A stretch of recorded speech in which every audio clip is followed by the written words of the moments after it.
మిత్రులందరికీ నమస్కారం.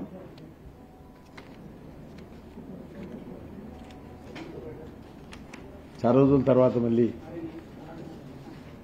మీతో కలుస్తా ఉన్నాను. ఈ నెల 13న జరిగినటువంటి సార్వత్రిక ఎన్నికల్లో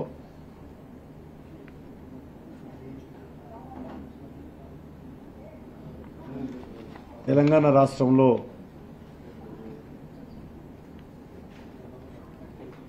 చాలా ఉత్సాహంగా భారతీయ జనతా పార్టీకి సంబంధించినంత వరకు పోలింగ్ జరిగింది. ఎన్నికలు జరిగిన తీరు మాకు ప్రజల నుంచి వచ్చినటువంటి స్పందన బీజేపీకి మంచి ఫలితాలు చేకూరనున్నది. అందరినీ ఆశ్చర్యపరిచే విధంగా ఈ ఫలితాలు ఉంటాయని మేము ఎక్స్పెక్ట్ చేస్తా ఉన్నాను. మొదటి నుంచి కూడా మేము ఎక్స్పెక్ట్ చేస్తున్నప్పటికీ గత వారం రోజులుగా ప్రజల్లో అనూహ్యమైనటువంటి మార్పు జరిగింది. ముఖ్యంగా ముఖ్యమంత్రి వ్యవహరించినటువంటి తీరు, ఆయన మాట్లాడినటువంటి మాటలు, చేసినటువంటి తప్పుడు ప్రచారము, మా మీద చల్లినటువంటి బురద ప్రజలలో చాలా స్పష్టంగా దీని ప్రభావం ఉన్నది. ఎన్నడూ లేని విధంగా ఎన్నికలకు ముందు అనేక రకాల తప్పుడు ప్రచారం చేసేటువంటి ప్రయత్నం ఇటు కాంగ్రెస్ పార్టీ అటు బీఆర్ఎస్ పార్టీ ఇద్దరు చేశారు. అది రాజ్యాంగం విషయంలో కావచ్చు, రిజర్వేషన్ల విషయంలో కావచ్చు, మోడీ గారి మీద వ్యక్తిగతంగా విమర్శించడం కావచ్చు. తెలంగాణ ప్రజలు పూర్తిగా దానికి వ్యతిరేకంగా ప్రతిస్పందించారు.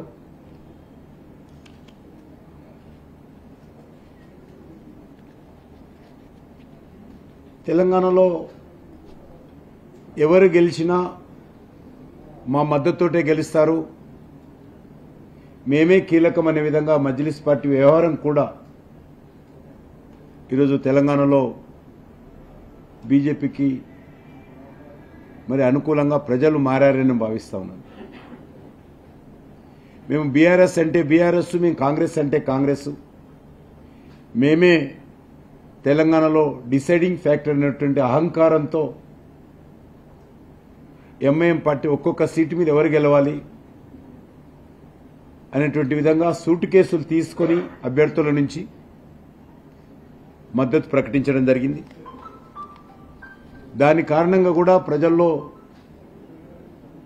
ఈరోజు మోడీ గారు రావాలనేటువంటి ఏకైక ఆలోచన,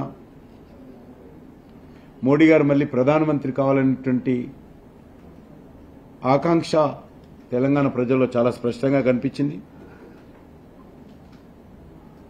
ముఖ్యంగా గ్రామీణ ప్రాంతాల్లో అనేక గ్రామాల్లో కాంగ్రెస్, బీజేపీ, బీఆర్ఎస్ కూర్చొని ఈసారి మన గ్రామం నుంచి మెజార్టీ ఓట్లు మోడీ గారికి వేద్దామనేటువంటి నిర్ణయం తీసుకోవడం అనేటువంటిది చాలా గ్రామాల్లో జరిగింది.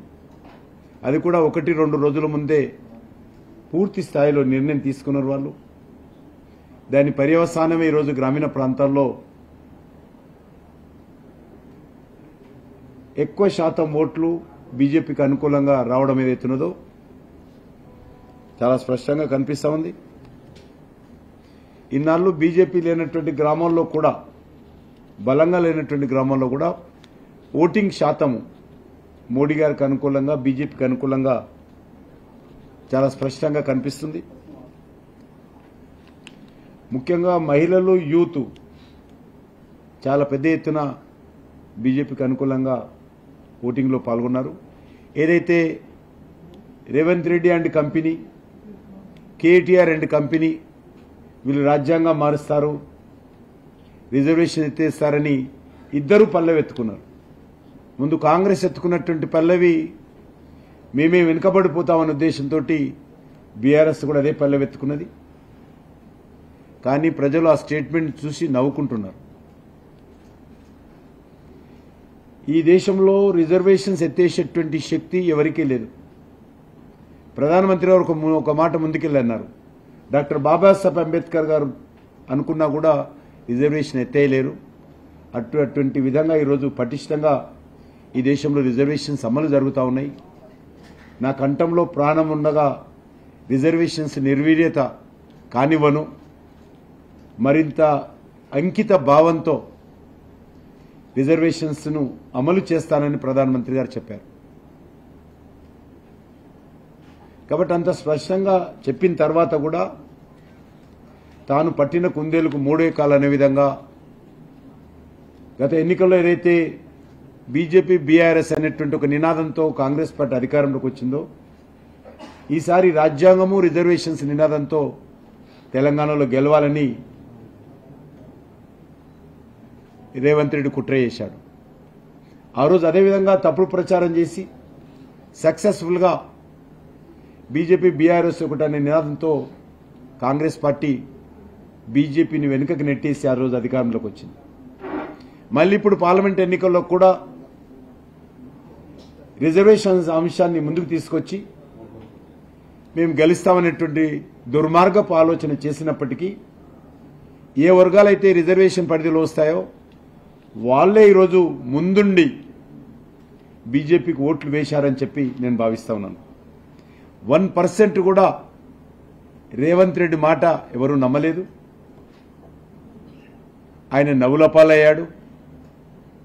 ఆయన మాటలు విని ప్రజలు నవ్వుకున్నారు. ఒక విచిత్రంగా ఆయన మాటలను ప్రజలు మరి ఈరోజు విన్నారని ఈ సందర్భంగా మనం చేస్తున్నాను.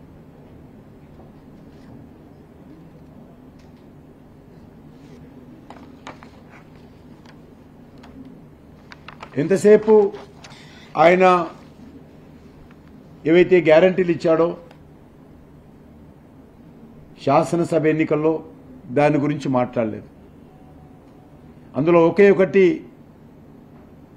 2 లక్షల రుణమాఫీ డిసెంబర్ 9న అమలు చేస్తానన్నటువంటి మహానుభావుడు, మా సోనియమ్మ జన్మదినం అమలు చేస్తానన్నటువంటి మహానుభావుడు దాన్ని ఆగస్టుకు వాయిదా వేసి మిగతా అంశాలు మాట్లాడకుండా ఒక దిక్కేమో మరి ఆయన ఇచ్చినటువంటి హామీలు అమలు చేయకుండా బీజేపీ మీద బురద జల్లేటువంటి ప్రయత్నము, నా పాలనకు పరీక్ష అనే విధంగా ఆయన పాలనే మొదలుపెట్టలేదు. ఆయన ఇంతవరకు పాలనే మొదలుపెట్టకుండా నా పాలనకు పరీక్ష అన్నాడు. కాబట్టి రేపు ఫలితాలు వచ్చిన తర్వాత ఆయన ఏం పరీక్ష పాస్ అయ్యాడో ఫెయిల్ అయ్యాడో తెలుస్తుంది. ఆయన ఫెయిల్ అయితే ఏం చేస్తాడో ఆయననే చెప్పుకోవాలి. ఎందుకంటే ఎవరు అడగలే ఆయనను. ఆయన పాలనకు తీర్పు ప్రజలు ఇస్తారు అని చెప్పి మాట్లాడాడు. కాబట్టి ఆయన పాలన తీర్పు ఏ రకంగా ఉంటుందో, ఆయనకు వ్యతిరేకంగా వస్తే ఏ రకంగా ఆయన స్పందిస్తారో ఆయననే చెప్పాల్సిన అవసరం ఉంది. ఒక మాటలో చెప్పాలంటే ఒక నిశ్శబ్ద విప్లవం తెలంగాణలో అన్ని ప్రాంతాల్లో కనిపించింది. మేము డబుల్ డిజిట్ సీట్స్ తప్పకుండా సాధిస్తామని అప్పుడు చెప్పాము, ఇప్పుడు కూడా చెప్తా ఉన్నాను.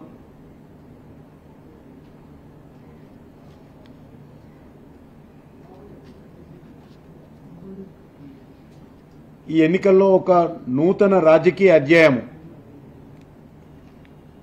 ప్రారంభం కానున్నది. భారతీయ జనతా పార్టీ ఒక ప్రత్యామ్నాయ శక్తిగా ఇటు కాంగ్రెస్ పార్టీకి అటు బీఆర్ఎస్ పార్టీకి ఈరోజు ఆవిర్భవించనున్నది. అంతేకాకుండా బీఆర్ఎస్ యొక్క ప్రభావము పూర్తిగా కనుమరుగవుతుంది. ఆ పార్టీ తెలంగాణ రాజకీయాల్లో ఇర్రెలవెంట్గా ఈరోజు అవతరించనున్నారు.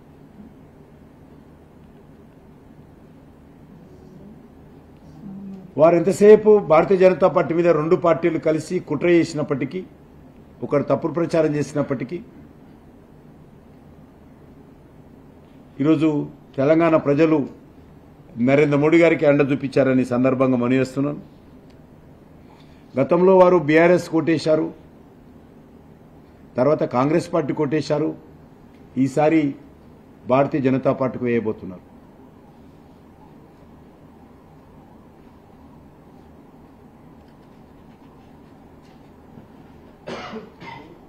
తప్పకుండా రానున్న రోజుల్లో తెలంగాణలో ఒక ఆర్థిక సంక్షోభం ఏర్పడేటువంటి ప్రమాదం ఉంది.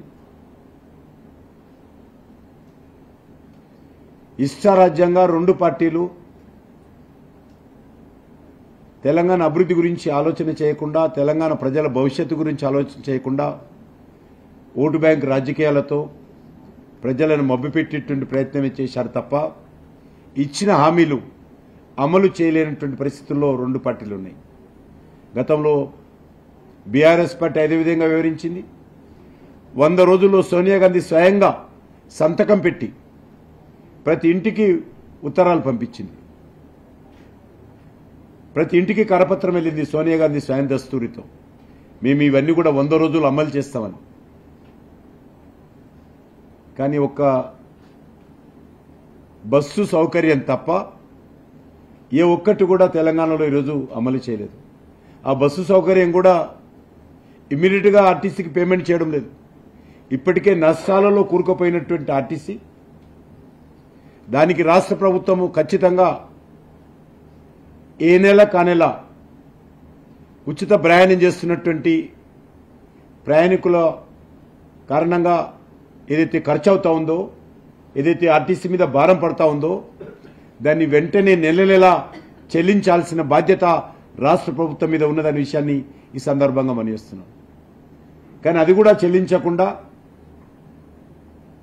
ఈరోజు మేము ఆ పథకం అమలు చేశామని ఈరోజు దాటవేసేటువంటి ప్రయత్నం ఈ యొక్క కాంగ్రెస్ పార్టీ వ్యవహారం చేస్తూ ఉంది. అది నిరుద్యోగ భృతి కావచ్చు, మహిళలకు నెలకు 2,500 రూపాయలు కావచ్చు, నిరుద్యోగ భృతి కింద నెలకు 4,000 రూపాయలు కావచ్చు, పెన్షన్స్ పెంచే కార్యక్రమం కావచ్చు 4,000కు, లేకపోతే ఎకరానికి 15,000 రూపాయలు కావచ్చు, కౌలు రైతులకు ఎకరకు 15,000, రైతు కూలీలకు నెలకు 12,000, ఏది కూడా రైతు కూలీలకు కూడా 12,000 ఇస్తామని చెప్పి వీళ్ళ యొక్క 6 గ్యారెంటీల్లో హామీ ఇవ్వడం జరిగింది. తులం బంగారము, పెళ్లి చేసుకుంటే తులం బంగారం ఇస్తామని చెప్పారు. పెళ్లిళ్ళ సీజన్ అయిపోతుంది కానీ తులం బంగారం ఇవ్వడం లేదు. ఇవన్నీ ఆ గ్యారెంటీలలో ఉన్నాయి. ఆ రకంగా అనేక రకాల 420 హామీలు రేవంత్ రెడ్డి ఇచ్చాడు. కాబట్టి రేవంత్ రెడ్డి అబద్దాలు ఆడడంలో, బురదలే విషయంలో ఇకనైనా మానుకొని ఇచ్చినటువంటి హామీల మీద దృష్టి పెడితే తెలంగాణ రాష్ట్రానికి ప్రజలకు మేలు జరుగుతుంది. ఎన్నికలకు ముందు పూనకం పట్టినట్టు రేవంత్ రెడ్డి బీజేపీని విమర్శించడం, మోడీ గారిని వ్యక్తిగతంగా విమర్శించడం, ఒక ప్రధానమంత్రి తాను ఒక ముఖ్యమంత్రి అనేటువంటి విషయం మర్చిపోయి మరి ఆయన ఆ రకంగా ఆరోపణలు చేశాడు. దానికి ఖచ్చితంగా ప్రజలు జూన్ 4 నాడు తెలుస్తుంది దాని ఫలితం ఏ రకంగా ఉండబోతుందో.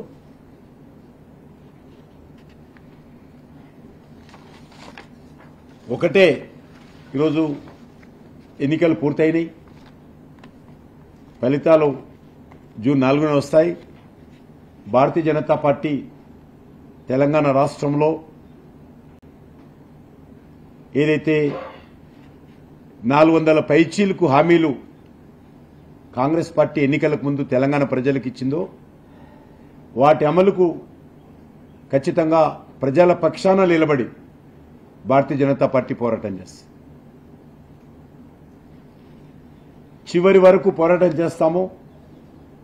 అడుగడుగునా కాంగ్రెస్ పార్టీని నిలదీసేటువంటి ప్రయత్నం చేస్తాం. అందుకే మేము ముఖ్యమంత్రి గారిని కోరుతా ఉన్నాము, ఇకనైనా బురద జల్లేటువంటి రాజకీయాలకు, నీచమైనటువంటి రాజకీయాలకు దిగజారకుండా ఇచ్చినటువంటి హామీలపైన దృష్టిని కేంద్రీకరిస్తే మరి తెలంగాణ ప్రజలకు మేలు జరుగుతుందని ఈ సందర్భంగా మనవి చేస్తా ఉన్నాను.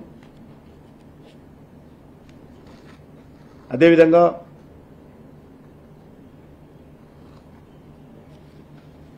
రాష్ట్ర ఆర్థిక వ్యవస్థ పైన కూడా దృష్టిని కేంద్రీకరించాల్సిన అవసరం ఉంది.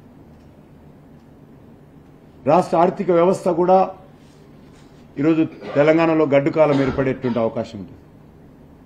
దాన్ని కూడా దృష్టిని కేంద్రీకరించి ఇచ్చినటువంటి హామీల అమలుకు కావలసినటువంటి ఆర్థిక వనరుల సమీకరణ ఏ రకంగా చేయబోతున్నారు. రెండోది, గతంలో టీఆర్ఎస్ పార్టీ హయాంలో అమలు చేసినటువంటి పథకాల మీద కూడా ఒక స్పష్టమైనటువంటి వైఖరి తెలంగాణకు చెప్పాల్సినటువంటి బాధ్యత రేవంత్ రెడ్డి పైన ఉన్నది. అది దళిత బంధు పథకం కావచ్చు, కళ్యాణ లక్ష్మి పథకం కావచ్చు, ఫీజు రియంబర్స్మెంట్ కావచ్చు, ఆరోగ్యశ్రీ పథకం కావచ్చు. ఈరోజు ఆరోగ్యశ్రీ ఆగిపోయింది, దానికి పేమెంట్స్ ఇవ్వడం లేదు. ఫీజు రియంబర్స్మెంట్, ఫీజు స్కాలర్షిప్స్ కూడా ఈరోజు ఆగిపోయినాయి. కాబట్టి వీటన్నిటిపైన కూడా రాష్ట్ర ప్రభుత్వము తమ వైఖరి స్పష్టం చేయాల్సిన అవసరం ఉంది. ఇప్పటికే గత అనేక సంవత్సరాలుగా అమలు జరుగుతున్నటువంటి రాజశేఖర రెడ్డి హయాం కావచ్చు, అంతకుముందు నుంచి కూడా అమలు జరుగుతున్నటువంటి పథకాల గురించి ఏంటి, కొత్తగా ఆయన ఇచ్చినటువంటి అనేక రకాల హామీల గురించి ఏంటి, పూర్తి స్థాయిలో ఎప్పటి నుంచి అమలు చేస్తారు, ఆ పథకాలు ఉన్నాయా లేవా, వాటిపైన రాష్ట్ర ప్రభుత్వ వైఖరేంటి, కాంగ్రెస్ పార్టీ వైఖరేంటి, ప్రజలకు స్పష్టం చేసి ఈ యొక్క పథకాలన్నిటిపైన కూడా ఒక సమగ్రంగా మరి ఈరోజు ప్రజలకు చెప్పాల్సినటువంటి అవసరం ఉంది. ఆ దిశలో రాష్ట్ర ప్రభుత్వము స్పష్టమైనటువంటి వైఖరి తెలియజేయాల్సినటువంటి అవసరం ఉందనే విషయాన్ని ఈ సందర్భంగా మనీస్తున్నాం. రాహుల్ గాంధీ ఎన్నికలకు ముందు వచ్చాడు హైదరాబాద్లో. కొత్త ప్రణాళిక, ఉన్న ప్రణాళిక మర్చిపోయాడు. తెలంగాణకి ఇచ్చినటువంటి గ్యారెంటీలు మర్చిపోయాడు. ఇచ్చినటువంటి హామీలు మర్చిపోయి కొత్త హామీలు ఇచ్చిపోయాడు. కానీ కొత్త హామీలు ఇచ్చినప్పుడు పాత హామీల పరిస్థితి ఏంది, ఇప్పటికే తెలంగాణలో అమలు జరుగుతున్నటువంటి పథకాల పరిస్థితి ఏంది, వాటిని అమలు చేస్తారా లేదా, వాటిని రద్దు చేశారా, కాంగ్రెస్ పార్టీ కాంగ్రెస్ పార్టీ రాజశేఖర హయాంలో ప్రారంభించినటువంటి పథకాల సంగతి ఏంది, ఆ తర్వాత వచ్చినటువంటి ప్రభుత్వం ప్రవేశపెట్టినటువంటి పథకాల పరిస్థితి ఏంది, ఇప్పుడు మీరు ఇచ్చినటువంటి 6 గ్యారెంటీలు ఏంటి, ఇచ్చినటువంటి 400 పైచీలకు హామీలేంటి, వీటన్నిటిపైన కూడా ఏది ఉంటుంది ఏది పోతుంది, ఇవన్నీ కూడా ప్రజలకు చెప్పాల్సినటువంటి అవసరం ఉందని చెప్పి నేను ఈ సందర్భంగా మనవి చేస్తా ఉన్నాను. ఆ దిశలోనే రానున్న రోజుల్లో కార్యాచరణ ప్రణాళిక రూపొందించుకొని ముందుకెళ్తాం. తప్పకుండా ఒక స్పష్టమైనటువంటి విధి విధానాలు రూపకల్పన చేసుకొని తెలంగాణలో భారతీయ జనతా పార్టీ ఒక ప్రత్యామ్నాయ శక్తిగా ఎదగడం కోసం అన్ని విధాలుగా మా కార్యాచరణ ప్రణాళికతో ముందుకెళ్తామని మనవి చేస్తాం.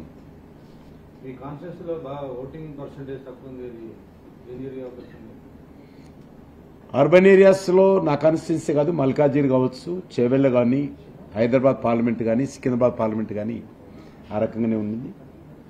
చాలామంది ఓటర్ లిస్టు పూర్తిగా దాన్ని సంస్కరించాల్సిన అవసరం ఉంది. పదే పదే మేము జిల్లా ఎలక్టోరల్ ఆఫీసర్ గారికి విజ్ఞప్తి చేసినప్పుడు కూడా ఏం మార్పు రాలేదు. 2 రోజుల ముందు ఒక్కొక్క కాన్స్టిట్యున్సీలో 20 ఓట్లు 30,000 ఓట్లు డిలీట్ చేశారు, పేజీలు డిలీట్ చేశారు. ఏదైతే ప్రభుత్వం తరఫున ఎలక్షన్ కమిషన్ తరఫున వారం రోజుల క్రితం ఇంటింటికి పోల్ స్లిప్స్ పంచినటువంటి ఓటర్లను కూడా పోలింగ్ రోజు డిలీట్ చేసినట్టుగా ఫైనల్ లిస్టులో చూపించారు.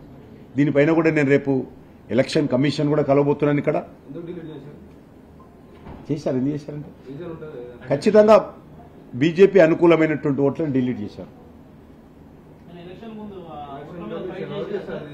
2 రోజుల ముందే ఫైనల్ లిస్ట్ ఇస్తారు. అంతకు ముందున్న లిస్టులలో పేర్లు ఉన్నాయి. రేపు అవన్నీ కూడా ఎలక్షన్ కమిషన్ ముందు రేపు వివరాలు ఇవ్వబోతున్నాను.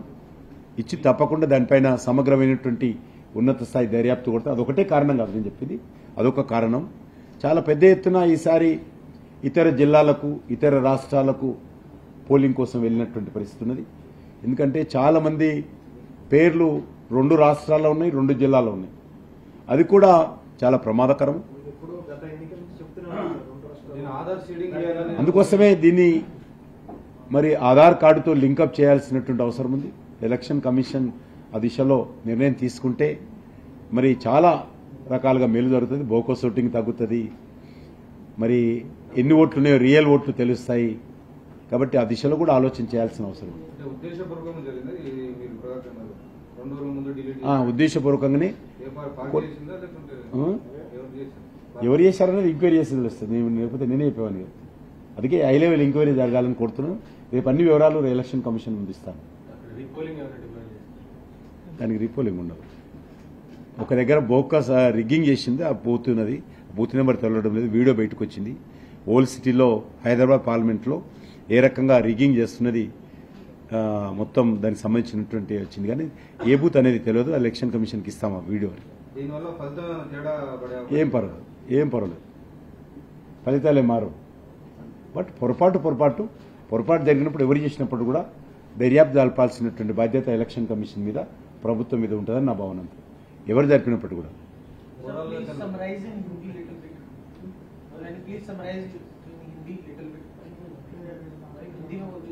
फिर आई ना आपको अलग बताऊंगा.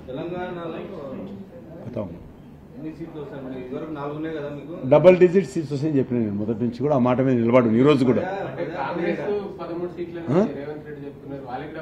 తప్పకుండా ఉండొచ్చు కదా. వాళ్ళు మాకు వస్తుందని చెప్తారు. ఎవరు నేను చెప్తున్నాను కాంగ్రెస్కి వస్తాయని నేను కూడా చెప్పాను కదా. ఎవరి పార్టీ చెప్పుకుంటారు, తప్పే ఉంది. అల్టిమేట్గా ప్రజలు నిర్ణయిస్తారు. మీరు అనాలిసిస్ చేసుకోవాలి. మీరు రాజకీయంగా విశ్లేషకులు చేస్తారు కాబట్టి మీకు తెలుస్తుంది. బట్ మాకు మేము వస్తుందని చెప్తాము, వాళ్ళకు వాళ్ళు వస్తుందని చెప్తారు. తప్పేం లేదు కదా. గత అసెంబ్లీ ఎన్నికల కంటే ఈసారి బీజేపీ పర్ఫార్మెన్స్ బాగుందనేది వస్తుంది. ఏ ఆధారంగా జరిగింది? మోడీ చేసేనా? ఖచ్చితంగా నరేంద్ర మోడీ గారు గత శాసనసభ ఎన్నికల్లో కూడా ప్రజలందరూ కూడా మేము అసెంబ్లీ ఎలక్షన్స్కి పోతే ఎన్నికల్లో మేము మీకు వేయడం లేదు, మేము వచ్చే పార్లమెంట్ ఎలక్షన్ పెద్ద ఓటు మీకేస్తాము, ఢిల్లీ ఓటు మీకు వేస్తామనేటువంటి విషయము చాలా స్పష్టంగా గత ఎన్నికలప్పుడే ప్రజలు చెప్పారు. మా పార్టీ కార్యకర్తలు డోర్ టు డోర్ చేస్తున్నప్పుడు శాసనసభ ఎన్నికల్లో చెప్పారు. ప్రజలు ఆ మాటకే కట్టుబడి ఉండి, అప్పుడు చెప్పిన మాటకే కట్టుబడి ఉండి ఈరోజు బీజేపీకి అనుకూలంగా ఓటు వేశారని చాలా నియోజకవర్గాల్లో మాకు వస్తున్నటువంటి వివరాలు అందుతా ఉన్నాయి. చెప్పాను కదా, నేను కూడా చెప్పాను కదా. అప్పుడు రేవంత్ రెడ్డి లాంటి వ్యక్తులు కొంతమంది చాలా తప్పుడు ప్రచారం చేశారు. బీజేపీ బీఆర్ఎస్ ఒకటే అనేటువంటిది చాలా సక్సెస్ఫుల్గా ప్రజల మధ్యలో తీసుకెళ్లారు. కాబట్టి బీఆర్ఎస్ వ్యతిరేకమైనటువంటి వాళ్ళందరూ కూడా కాంగ్రెస్కి వేశారు, కాంగ్రెస్ వ్యతిరేకమైనటువంటి వాళ్ళు ఎక్కువ మంది బీఆర్ఎస్కి వేశారు. ప్రజలు ఎవరు నమ్మల. ప్రజలు నిజంగా అటువంటి ఆలోచన తెలిస్తే, వాస్తవం అనుకుంటే గంట సేపట్లో రోడ్ల మీదకి వస్తారు, 1 అవర్లో. అంత సెన్సిటివ్ ఇష్యూ. కానీ ఎక్కడ కూడా ఏ వర్గం కూడా ఈయన మాట నమ్మలేదు. ఎన్నికలకు ముందే ఎందుకు చెప్పాడు ఇది? కాబట్టి ఎన్నో రోజుల క్రితం చర్చ జరుగుతున్నప్పుడు కూడా ఎన్నికలకు ముందే ప్రచారం పూర్తి అయిపోయినాక నామినేషన్స్ ఉపశమనం జరుపుకున్న తర్వాత కొత్త పాలన వెతుకుంటే ప్రజలు నమ్మలే. అందులో రేవంత్ రెడ్డి మాట అసలే నమ్మలే. ఆయన గ్యారంటీలు అన్నాడు, నమ్మలా. ఈరోజు 100 రోజులు అన్నాడు, అది నమ్మలా. కాబట్టి ఇది కూడా నమ్మలే. ఆయన హామీలు ఏ రకంగా అమలు చేయలేదో ఇవి కూడా అమలు చేయడనేది, ఇది అబద్ధం మాట్లాడుతున్నది అర్థమైంది ప్రజలు. అస్సలు నమ్మలే. గాడిదగుడ్డు అయింది. నేను కూడా చెప్పాను కదా, గాడిదగుడ్డు ఆయన నెత్తిలో పెట్టుకుని ఇట్లా నెత్తిలో పెట్టుకొని తిరిగిండు. ఇదే బోటు వేయించుకొని ఒకటి తయారు చేయించి గాడిదగుడ్డు. అందరు అనుకున్నారు కాంగ్రెస్ గుర్తు మారిపోయిందేమో, చేయి గుర్తు బదులు గాడిదగుడ్డు అయిందేమో అనుకున్నారు. చాలా మంది ప్రజలు అనుకున్నారు గాడిదగుడ్డు రేవంత్ రెడ్డి వచ్చినాక గాడిదగుడ్డు పెట్టుకునే ఎలక్షన్. No comment. నేను తెలంగాణ ప్రెసిడెంట్.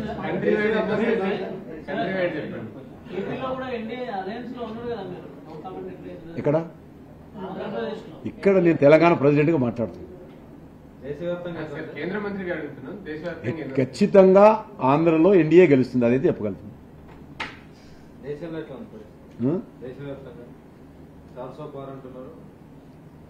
తప్పకుండా. ఎందుకుండదు? మీకు అనుమానం ఏమైనా? ఏం పోలింగే కాలేదు కదా. ఏం రండలేదు.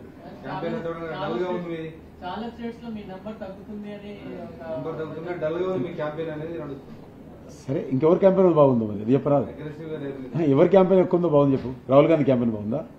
ఎవరి క్యాంపెయిన్ బాగుంది? మాది లేదనుకో ఒప్పుకుంటా. ఎవరి క్యాంపెయిన్ బాగుంది?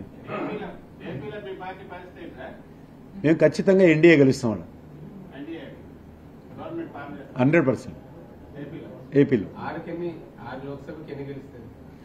నేను అనేది చెప్పలేదు కానీ నేను కాన్స్టిట్యున్సీ కూడా తిరగలేదు.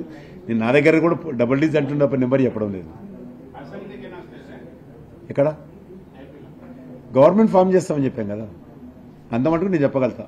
నాకు వస్తున్నటువంటి సమాచారం, మీలాంటి వాళ్ళ దగ్గర వచ్చినటువంటి వివరాలు, మా పార్టీ సోర్సెస్ ద్వారా వచ్చినటువంటి వివరాల ప్రకారం, పత్రికలు వస్తున్నటువంటిది, అక్కడ జరుగుతున్నటువంటి రాజకీయమైనటువంటి పరిస్థితులను బట్టి చాలా స్పష్టంగా చెప్పగలుగుతాము. అక్కడ ఎన్డీఏ భాగస్వామ్య పార్టీలు గెలవబోతున్నాయి.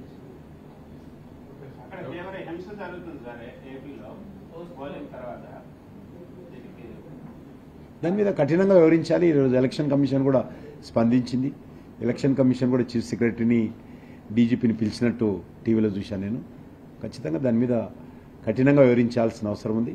ఈరోజు సంతోషం ఏంటంటే తెలంగాణలో చాలా సంయమనంతో, చిన్న ఇన్సిడెంట్ లేకుండా, అక్కడక్కడ మజ్లిస్ పార్టీ కొంత చేసినప్పటికీ కూడా చాలా సంయమనంతో ఒక ఆదర్శంగా ఎన్నికలు జరిగినాయి. దేశమంతా కూడా ఆ రకంగా జరిగింది ఎక్సెప్ట్ ఆంధ్రప్రదేశ్.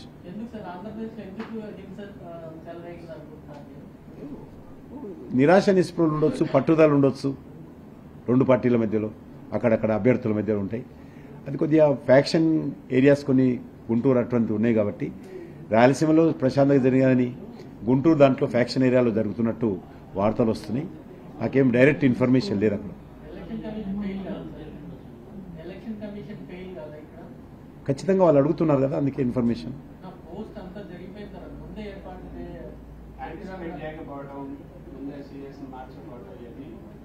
సిఎస్ తోటి మార్చడం అని కాదు ఉద్దేశము, బట్ ఆడ పోలీసులు ల్యాండ్ ఆర్డరు, ఎక్స్పెక్టేషను, నిరాశ నిస్పృహలు, ప్రజలు వచ్చినటువంటి స్పందన కారణంగా అభ్యర్థులు నిరాశ నిస్పృహతో గొడవ చేసి ఉంటారని భావించవచ్చు.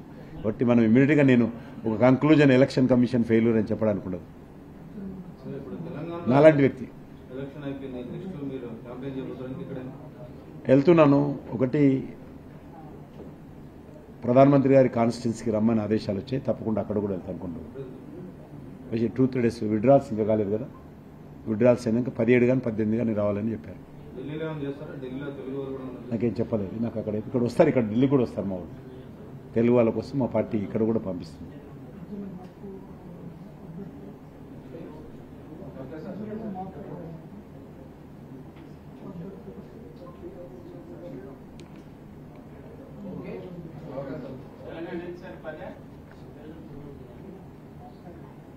డెఫినెట్గా ఇంకా పెరగాలి. 10కి పరిమితం కాదలుచుకోలేము.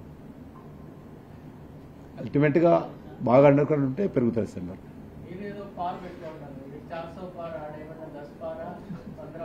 అట్లేం పెట్టుకోలేను. డబల్ డిజిట్ అన్నాను నేను, చాలా క్లియర్గా ఉన్నాను. డబల్ డిజిట్ అని చెప్పాను, దానికే కట్టుబడి ఉన్నాను. Thank you sir.